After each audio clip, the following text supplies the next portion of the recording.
talagang sinisiksik nila sa plastic. Para lang niya. Kinonvert ko siya sa Google. Ito po ang sikat na Roto. Meron siyang cooling effect. So, nakalagay ito is strong. Parang pochi yung itsura. So, feeling ko kapag mag-vitamin C ako, tapos ito yung vitamin C gamit ko, parang feeling ko ang healthy ko inside and out. Kayo ang unang makakakita. Hi guys! I'm back again with another video. So wait lang muna, for sure nagtataka kayo kasi parang naputol yung Japan vlogs natin. So ngayon, kaya ko siya pinutol is gusto ko munang magstay yung momentum nyo about sa Don Quijote. Kaya ngayon, ipepresent ko sa inyo ang ating nabili sa Don Quijote o ang vlog na to ay focus sa Don Quijote haul! So guys, yes, Don Quijote ay isang sikat siya na shop sa Japan, like entire Japan. Super daming Don Quijote. And doon, namimili yung mga tao ng pasalubong, ng mga inuuwi sa Pilipinas, like other stuff, like meron doon mga vitamins, may mga supplements, merong mga chocolates, may mga biscuits, merong mga luxury goods, meron lahat guys. If ever na naghahanap kayo ng perfect option, isa ang Don Quijote na dapat nyong malaman na bilhan sa entire Japan, okay? So guys, yung Don Quijote, sa lahat ng parte ng Japan meron. Mag-search lang kayo sa Google and search nyo lang dun sa mismo area, makakahanap kayo. Like for example, ito. Sa Osaka tong mga Don Quijote ngayon, nakikita nyo yung color red na yan. Napakadaming Don Quijote sa Osaka. Kahit sa bandang side ng Fukuoka, meron dyan. Sa bandang side ng Tokyo, meron dyan. For sure, sa lahat ng yan, meron. And guys, tayo ngayon ay magpo-focus sa Don Quijote na matatagpuan sa Dotonbori. And Don Quijote na matatagpuan sa Dotonbori, Midosuji. And ang Mega Don Quijote na matatagpuan sa Shinsekai o malapit sa Dobutsuen, Maine. So guys, yan yung tatlong Don Quijote branch kasi na pinuntahan ko, and yun yung gusto ko i-share sa inyo kasi may mga pros and cons yung mga branches na yan. Number 1 is yung sa Don Quijote sa Dotonbori. Yan yung una nyong makikita, which is dyan ako nag-tour yung previous vlog ko. Dyan ko tinur yung kayo, if ever na kung gusto nyo mamili ng mga something, ganyan, dun kayo magpunta sa Don Quijote sa Dotonbori.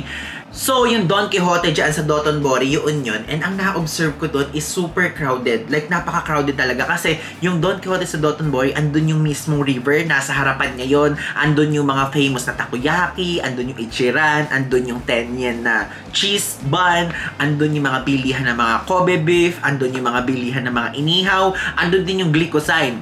So, if ever na gusto nyo bumili, pwedeng doon na lang muna kayo mag-sightseeing. Pero, I advise na huwag kayo doon bumili sa Dotonbori branch ng Don Quijote. Pero, mayroong malapit na branch which is sa Don Quijote, Dotonbori, Suji. So guys, yan, maganda dyan. I mean, hindi crowded, like dyan ako namili, and napakaganda, napaka-organized kasi by floor din yung mga category ng mga stuff dyan. Like, pwede dito sa food, pwede dyan sa mga beauty and skincare, meron doon mga supplements like yung mga collagen, mga vitamin C, etc. Pwede kayong bumili doon sa Don Quijote. So, ilalagay ko guys yung mga Google Maps link dito sa ibaba para if ever na kung gusto nyo maghanap ng branch na near sa Shinsaibashi is pwede nyong mahanap. Okay? So, ngayon, itong mga items na ipapakita ko sa inyo ay nanggaling po ito sa Don Quijote sa Dotonbori, Midosuji. Doon ko siya binili. So, yung mga prices na to na nakalagay dito sa resibo ko is doon to presyo. And, ang napansin ko, magkakaiba kasi na presyo. Like, yung sa tatlong pinuntahan ko, mas mahal sa Don Quijote Dotonbori and mura ng konti sa Dotonbori, Midosuji, at may kalaking kamurahan doon sa Don Quijote, sa Mega Don Quijote sa Shinsekai, which is matatagpuan siya near Dobutsuen, Maine. And hindi din doon crowded. So if ever na naghahanap kayo ng place where to shop na hindi crowded and medyo mura na Don Quijote, dito kayo sa branch na to mag-shop. Okay? So ngayon mag-focus na tayo sa ating nabili. And ayan guys, ito yung nabili ko. Ayan, kung makikita nyo, napakaliit lang niya na plastic. And ito lang yung i-haul ko sa inyo. Joke, hindi lang yan. Okay. So, medyo madami-dami po. Ayan. Okay? Ayan. Nakikita nyo ba? Napakabigat niyan guys. Actually, yung mismong maleta ko, malapit na ako mag-over baggage kasi yung maleta ko papunta, Cebu Pacific kasi sinakyan ko, 20 kilos ako papunta and ang kilo ko na ay 21 kilo. So, nung pauwi, 32 kilos naman ang kinuha ko at alam nyo ba, 31 kilos na ang aking maleta. So, konti na lang mag-over baggage na din ako. Kaya, ayan, ito yun. Ang bigat kasi nito kasi puro chocolates to and etc.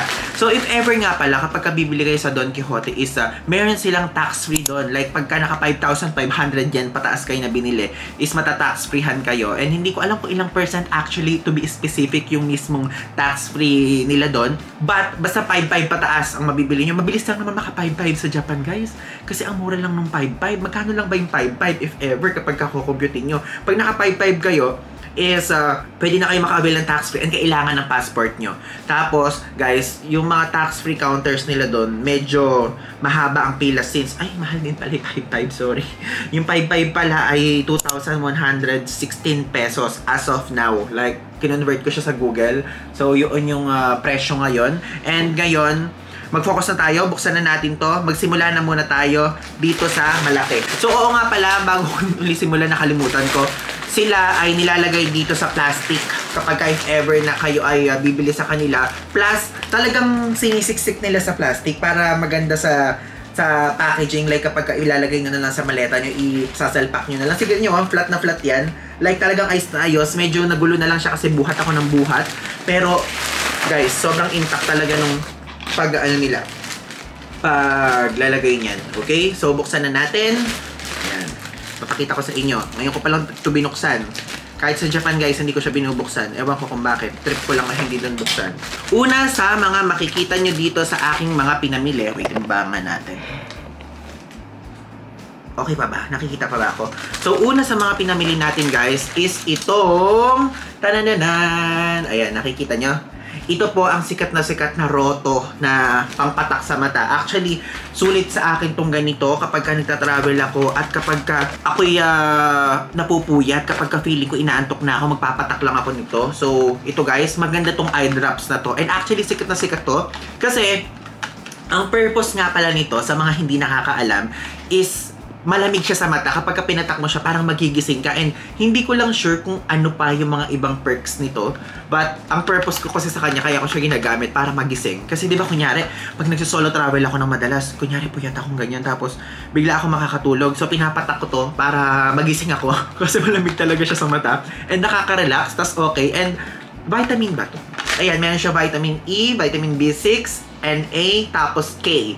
And yan guys, ibig sabihin ay okay na okay talaga siya and aprobado. So tignan nyo, napakadami kong binili. Ayan, makikita nyo, 1, 2, 3, 4, 5, 6, 7, 8. So 8 yung binili ko. So hindi ko sure kung meron pa sa ilalim, but ito, 8 yung binili ko nitong roto. And yung iba dyan gagamitin ko at yung iba naman dyan is pamimigay ko. Plus, kung makikita nyo may rotong ganito, which is ito, nakalimutan ko yung price niya pero ilalagay ko dyan sa ibaba kung magkano yung presyo nito. So, guys, ito po ay yung kanilang middle. Like, yung middle na cooling effect. Kasi, yung yellow nila, yun yung mild. Tapos, ito yung kasunod. Then, bumili ako ng yung talagang malamig talaga, which is ito. Ito, mas mahal to guys. As far as I know, nasa 400 plus yen to. Tapos ito 200 plus yen lang. So, isa lang ang binili ko nito para itatry ko. So, ayan ang presyo. Ayan ang itsura niya. So, Z, nakalagay. Nakalagay dito, Roto, Z. Tapos, tingnan nga natin. Wait, itatranslate ko. Para maintindihan yung mabuti. Okay? So, ginagamit ko kasi Google Translate kapag if ever na hindi ko naiintindihan yung mismong mga nakasulat. So, ayan. Roto Contacts Tired Eyes. Ayan, Tired Eyes. Tapos, cooling effect 8 plus nakalagay. Contains Hypromellus to retain moisture ng mismong mata. Tapos, nakalagay oh. Nakalagay dito sa translation, hindi ko alam kung nakikita doon sa taas, is strongest cool. So, ibig sabihin yun yung pinakamalamig. So, ito para sa akin to, and yung iba dyan is para sa akin, yung iba dyan is pamimigay ko. Okay? So, ang binili ko po nito ay 8 piraso, 2, 4, 6, 8, plus ito. So, 9. 9 na eye drops ang aking binili. Plus, ito, meron akong binili na lip balm. Kasi itong lip balm na to is super handy niya, plus super mura lang niya. So, if ever yung mga pagbibigyan ko, makikita nila tong video na to pag nanood sila. Nakikita, mura lang. Kasi napakamura lang ito. Parang pumapatak lang siya sa peso. 35 to 44 pesos isa. Ayan o. Ito. Pwede na, no? And, maganda daw to. Ang pangalan niya is Metolatum o ano yun? Or something yun.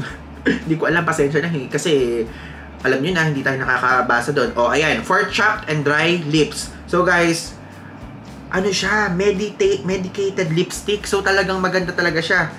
Na pang, ano, tawag doon, pang pagka nilalamig kayo, tapos nagka-crack-crack yung labi nyo. So, bumili ako ng 4.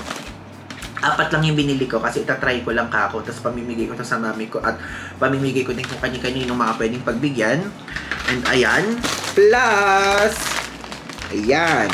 Ito ang isa sa mga binili ko na super halaga sa akin. Ito po. Ayan. Alam ko na magpo-fall season na kung mapapanood nyo to. Kasi, guys, ngayon kasalukuyang summer sa Japan and ako po kasi initin ako. So, ayan, bumili ko nito. Ito yung pini-spray sa katawan na kung saan meron siyang cooling effect. So, nakalagay ito strong. Like, shirt cool. Like, kapag ka-in-spray mong ganyan, parang kung naka-aircon. So, meron silang Japanese technology. Japanese technology. So, yun. Bumili ko ng ganito kasi ako kasi kapag ka nagta-travel ako, naiinitan ako kapag ka nakatutok sa akin yung araw or something. Kaya kailangan ko nito. Plus, napakadami kong mga upcoming trips pa. Ayan, abangan nyo yan. Na i-video ko pa. And ayoko yung medyo mukha akong haggard sa video. Kaya yan, bumili ko nito and itatry ko. Actually, hindi ko pa siya natatry. Pero ano to, blind purchase. Like, ala akong alam. Pero nakita ko lang kasi na meron shirt cool. Actually, medyo pricey to eh. Medyo mahal siya, guys. Kaya dalawa lang din yung binili ko.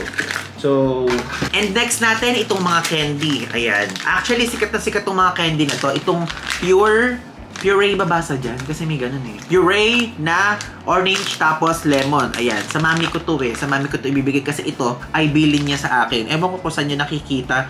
Hindi pala siya candy. Para siyang pochi. I mean, candy siya. Pero yung parang pochi yung itsura. Parang pochi pala. So, ayan. Ito, medyo mura lang to. So, ilalagay ko na lang din dyan sa ibaba kung magkano para makita nyo. Plus, meron din akong binili na, ayan, kung makikita nyo. Ito ang sikat na brand ng supplement sa Japan, BHC. So, bumili lang ako nitong vitamin C kasi guys, parang trip ko lang. Kasi nagbe-breakout ako. So, feeling ko kapag mag-vitamin C ako, tas ito yung vitamin C gamit ko, parang feeling ko ang healthy ko inside and out. Wow. Inside and out. So, yun. Ito, binili ko to. Like, nakapila na ako mismo sa cashier, pero dinampot ko pa siya. Umalis pa ako sa pila ko para lang kunin to. Kasi guys, ang brand na to, meron ding sikat na variant sila ng mga collagen, ng mga vitamin B, vitamin D, or something, ganyan. So, yun. Next is ang mga candies. So, hindi ko alam kung may candy pa ba dito. Sa loob. Ayan, meron pa palang candy sa loob. Ang alam ko kasi madami itong candyng binili. Ayan. Like, ito yung candy na parang double mint sa atin. So, ito siya. Ayan, kung makikita nyo. Wait, malabo. Ayan, mintay. Mintay. Tapos, mintay din. Siguro, parang mentos siguro itong something na yan. Plus, ito pa. Mintiya pala. Mintiya pala. So, ayan, mintiya. So, ito, wild and cool. So, feeling ko malamig to. Tapos, ito, feeling ko peppermint to. Tapos, ito, malamig din. Tapos, ito, feeling ko peppermint din. So, bumili ko ng 4. Dalawang maliit na size at isang malaking size. Kasi, kapag nagta-travel ako, gusto ko meron akong pa-candy-candy. So, bumili ko na to para pagka feeling ko, di ba, solo travel nga ako. Tapos, minsan, wala akong kausap. Baka mami mabaho na hininga ko. Ganun. So, ayan, bumili ko nito, guys. And, itatry ko pa lang siya. So, if ever na okay siya, itry na din na lang. Kasi, hindi ko na ito ma-review sa susunod. So, yan. Bumili ko niyan. Plus, ito, nagpabili ang aking mother. Ayan. Bibigyan ko siya pang kotse daw niya. Ayan, pang-kotse niya yan. Pero kukuha pa ako dyan. Dami nun, 4 yun. Ako madalas mag-travel. Then next guys, ito. Ito ang kanilang KitKat. So, bumili lang ako ng 2 kasi guys, madalas ako bumili ng KitKat green tea. Like sa SNR, di ba dito sa atin sa Pilipinas, madaming SNR branches. So, bumibili na kasi ako dito. And bumili lang ako sa Japan kasi gusto ko lang kasi parang galing Japan to, di ba? So, parang feeling ko Japanese vibe talaga siya. So, ganun. And isa tong binili ko din na KitKat naman siya na milk tea. So, ayan. Milk tea flavor siya. And ayan, kung makikita nyo, ang kulay niya is color white na meron siyang wafer dun sa loob. So, ilan ba yung laman nito? So, nakalagay 7. So, feeling ko 7 pieces yung laman. Ayan. Feeling ko 7 pieces lang yung laman niya. And as far as I know, 248 or to 298 yen bawat isang KitKat. Ang mahal sa kanila yung KitKat na ano eh. Yung KitKat na, tawag doon? KitKat cheesecake. Yun ang mahal sa kanila. Hindi ko alam. So, mas in demand yung green tea or matcha, diba? So, yun. Next guys, itong Haribo. Haribo na parang gummies. Ayan, bibigay ko to sa aking pamangkin. Ayan, makikita nyo, ayan, meron siyang Coca-Cola dito na shape. Tapos dito naman, meron ditong shape ng egg. Or parang mga breakfast na something. Ayan. And nakalimutan ko din yung price na to. Ilalagay ko na lang din dyan sa ibaba para may reference kayo. So, dalawa ang binili ko. Plus, ito din yung isa sa mga sikat na candy. Ayan. Candy chocolate. Ayan, no? Itong Meiji. Ang alam ko Meiji yung brand nito eh. Saan ba makikita yung Meiji? Meiji. Meiji ba? Wait Meiji. Meito pala. Meito. Ba't ba Meiji ako ng Meiji? Ayan. Meito pala guys yung brand niya. So, ito. Binili lang sa akin to ng aking mother ulit. Then, nagdagdag lang ako ng isa kasi bibigyan ko pa din yung aking pamangkin din ulit. Ayan. Sila lang naman yung pinapasalubungan ko usually. Kasi, guys, monthly tayo nagta-travel. Monthly magpapasalubong. So, ayan. Next naman is itong candy pa din. And gummies pa din. And candy pa din. Hulaan nyo kung kanino to. Hulaan nyo. O, diba? Hindi sa akin to. Sa nanay ko ulit ito. Nag-send siya sa akin ng picture sa messenger. Masarap daw dong milky. Tinanong ko pa to dun sa mismong staff. Sabi ko dun sa Don Quixote staff, milky, milky, milky. Tapos, tinanong ko ganyan. Tapos, tumatawa siya kasi, sabi ko milky. Kasi, kinukulit ako ng aking ina para mabili tong milky na to. So, ayun guys. Si milky na yan is, di ko sure kung strawberry or vanilla flavor to. Kasi bilin sa akin to. So, titikman ko dito. Since, andito sa bahay to, titikman ko din. Plus, itong Haribo uli na ano ba to? Orange ba to? Grapefruit. Grapefruit. Masarap yung grapefruit. Kala ko orange na nakuha ko. Hayaan mo na. Basta yan, guys. Haribo ulit. Tapos, ito. Sa nanay ko ulit. Ito. Candy ulit na malamig sa bibig. Pangkotse niya ulit. Ayan. O. So, last but not the least na nandito sa papel na to, ay sa plastic na to, is tananan! Ayan muna natin dyan. Ito pong Gatsby na wipes. So guys, cooling wipes ulit ito. Like, doon kasi sa mismong Don Quixote, diba, nabanggit ko na sa inyo sa previous videos, is meron dong cooling wipes na pang katawan, tapos pang face. Eh, hindi ko mabasa. Wala kasi nakalagay dito pang body or what. Ayun, may body pala. Pero nung binili ko to, hindi ko alam kung pang body to o pang face. So, may pang face daw, tapos may pang body. And ayan, ito pang body to. So, kapag ka inilagay nyo ganyan, inipahid nyo, malamig. So, okay. Tapos, since itong Gatsby, ang alam ko mas mahal tong Gatsby, eh nakita ko, merong isang brand. So, binili ko din tong isang brand. At least, matatry ko siya parehas. Pag nagustuhan ko yung isa at pag hindi ko nagustuhan yung isa, at least may knowledge na ako. So, binili ko siya kasi guys, as a taong ayaw sa summer, ayaw sa mainit, kailangan natin to. Dadaling ko to lagi sa pag-travel. Wet wipes nga na pang dinadala ko. Ito pa kaya na kailangan ko. So, ayan guys. And next is itong cold. Ito siya. Actually, hindi ko alam kung para saan ito. Nakita ko lang pang cool ata siya sa mata or what. So, bumili ko para pag trip ko magpalamig ng mata. So, ilalagay ko lang. And actually, medyo mahal to guys. Mahal to eh. Nakalimutan ko lang yung price. But, dito nakikita ko may cellphone, merong Nintendo Switch, may laptop, tapos may nag-work. So, siguro, kapag pagod na pagod ka na or something, kailangan mo to sa mata mo. So, para ma-rest. So, cold, ayan. May makikita ba tayo na other facts? Basta pang mata siya. Ayan! Nakalagay, negative 2 degrees Celsius. Nakikita ba sa camera? Ayan, negative 2 degrees Celsius. Tapos, may 10 nakalagay. Ano siya, 10 pieces or 3 pieces? Or 10 minutes maglalast or what? Oh, basta yun. Mamaya ipipicture ko na lang yan sa Google Translate ko. Then, next na guys, is magpunta na tayo dito sa isang plastic. Okay? Buksan natin. Diba nakasil? Kaya masarap mamili sa Japan eh. Ayan. Ito guys, bumili ko nito. Alam nyo kung bakit? Kasi mahilig ako sa Ichiran. Pero, alam nyo ba, hindi ako nag-Ichiran dun sa trip ko ngayon. Kasi, nag-Ichiran ako sa Hong Kong, nag-Ichiran ako sa Taiwan. And, parang feeling ko, kailangan ko mag-try naman muna ng mga ibang brand sa Japan ng mga ramenan. And guys, naka-3 ramen ata ako, like, iba-iba. tatlong kinds ng shop ng ramen. And yung pinakahuli is hindi ko siya mabasa na Japanese what or whatsoever. Pero nung nasa cashier, merong yung language natin, yung sulat natin, ipudo pala. Like, masarap siya. Nagustuhan ko din. So, bumili ko nito ng 4. Ichiran siya. So, itatry ko na lang tong Ichiran kapag nagpunta na lang ako ng Fukuoka. Kasi guys, yung Fukuoka, andun yung main branch. Like, yung pinaka-branch talaga ng Ichiran. Yung kauna-unahang malaki or something. Ang alam ko, as far as I know, correct me if I'm wrong, nasa Fukuoka. So, ayan. Ichiran na parang instant ramen noodle. So, yung price na to, ilalagay ko na lang din sa ibaba. Then, last but not the least, ay bumili po ako ng bumili ako ng tawag dito, Alford. Kasi guys, gusto ko tong Alford. Alam nyo ba, ito yung pinakamurang chocolate sa Japan. Pero ang sarap niya. Like, walang joke. Mas nasasarapan ko pa siya kaysa sa Toblerone. Mas nasasarapan ko pa siya kaysa sa Hershey's. Mas nasasarapan ko pa siya kaysa sa kahit saang chocolate. Except cookies and cream. Cookies and cream kasi unbeatable yun for me. So, itong color blue is ito yung parang milk chocolate nila. Plus, may biscuit yan sa loob, guys. So, ang sarap. Like, kumakain ka ng chocolate, tapos meron ka matitikman na biscuit. Ang sarap nun. Then, next naman is ito. Vanilla White ang pangalan niya. Hindi ko pa ito natatry. Ang natry ko pa lang yung blue. So, tatry ko pa lang yan. Vanilla White. Next is ito din. Vanilla White. Ayan. Vanilla White.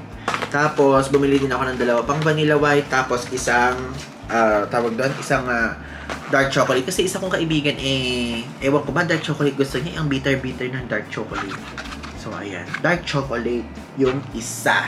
Plus, guys, meron pa akong binili. Ito yung huli kong binili kasi may nagbilid pa sa akin ng kaibigan ko. Yung kaibigan ko na yun ay buntes. Kaya pinagbigyan ko na kahit papunta na ako ng airport, binili ko ulit. So, guys, ito, bumili ako ng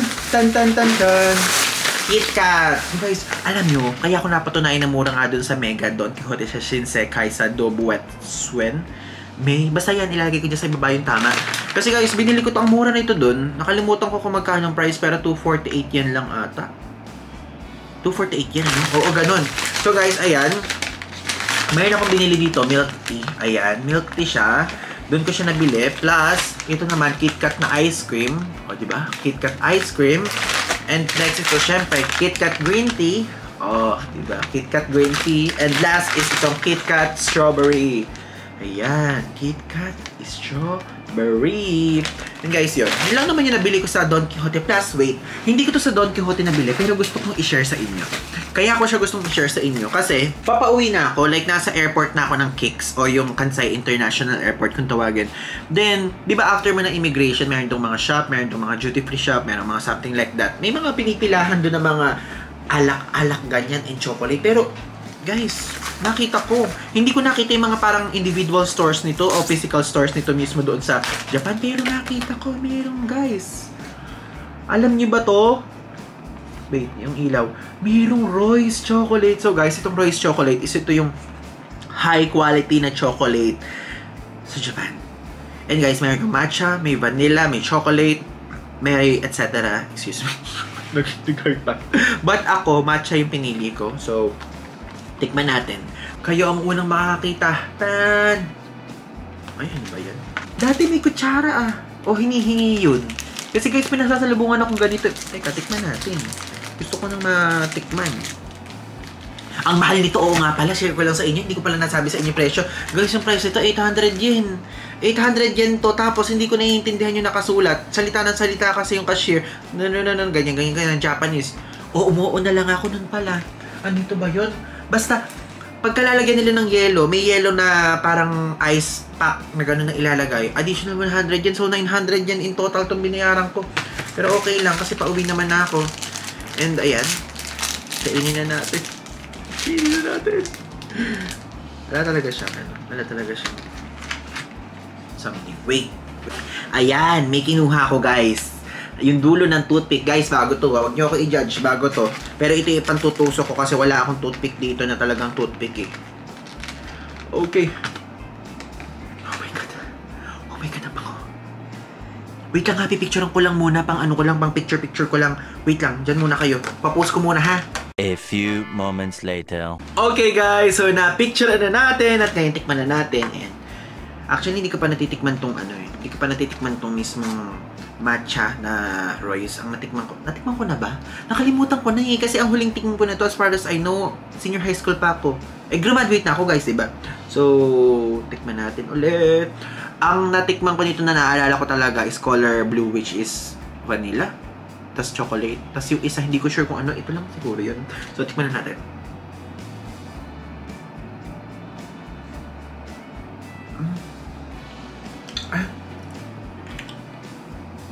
Ang sarap.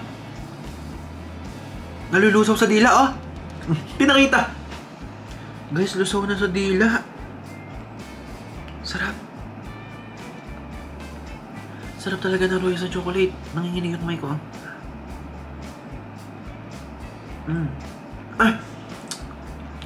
Wait. Hindi ko pa na nasabi sa inyo kung yung lasa. So guys, yung lasa niya, lasang matcha. But, alam niyo yung lasa ng matcha talaga? Like medyo parang hindi too sweet pero medyo may pagka-bitterness. Ganun yung lasa niya. Pero may sweetness pa din. Pero meron akong nalalasahan ng matchang, yung authentic matcha yung lasa. Ayan. Zoom ko sa inyo. Kumain kayo. Ayan. Eat guys, eat. Eat. Ayan yung itsura niya yun. Nakakat na siya, like nakakat na. So if ever na pupunta kayo ng Japan, huwag nyo kalilimutan bumili ng Royce. Medyo pricing nga lang talaga tong chocolate na to compared sa mga Alfort tulad nito. But, worth it. Worth it tong ganito. If hindi kayo mahilig sa matcha tulad ko, okay na sa inyo kunin nyo yung, o bilhin nyo yung chocolate or vanilla nila. At least, matry nyo. But, kung matcha lover kayo, this is heaven. A few moments later. Wait lang guys, napaalam na talaga sana ako eh. Meron pa pala akong hindi nasasabi sa inyo yung resibo. Ayan, ito yung resibo nung aking nabili na yan. Ito po yung resibo nitong mga binili ko na to. At ang total price lahat ng yan. Guess the bill. Guess the bill. Guess it. Okay. So, ang nabili ko po na to ay total ng 10,290 yen, guys. 10,290 yen. 10,290. So, ang total price po niya dito sa Google ay 3,959.21 pesos. So, yun. Almost 4,000 po ang worth nitong binili ko. Yung mga pinakita ko sa inyo, 4,000 po siyang worth na doon sa Don Quijote. And ang pinakamahal na nabili ko dyan ay, ano to? 458. Yun ang pinakamahal. Ay, ito yung pinakamahal. Ito guys, yung pinakamahal. 498 to. So guys, ang total ko is 10,290 yen or almost 4,000 pesos. So yun lang guys. Maraming salamat. At balik na ulit tayo sa mga Japan vlog. So yun lang. Thanks!